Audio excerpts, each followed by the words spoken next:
बुलेटिनमध्ये पुन्हा एकदा स्वागत। आता आपण जाणार आहोत अहमदनगरला। मुख्यमंत्री देवेंद्र फडणवीस नगरला पोहोचलेले आहेत आणि आता त्यांची सभा काही क्षणात सुरू होईल।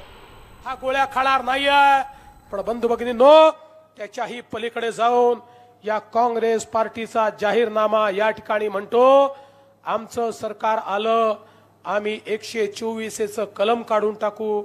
124 कलम काय आहे? 124 कलम 124 म्हणजे देशद्रोहाचा गुन्हा। हे म्हणतात आम्ही निवडून आलो तर या देशामध्ये देशद्रोह गुन्हा राहणार नाही, देशद्रोहाच्या गुन्ह्याचं कलमच आम्ही वगळून टाकू।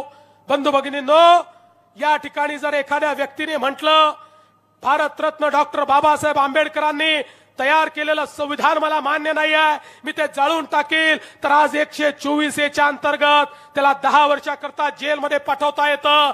एखाद्या व्यक्तीने म्हटलं भारताचा तिरंगा झेंडा मला मान्य नाही आहे, तर त्याला जेलमध्ये 124च्या अंतर्गत पाठवता येतं।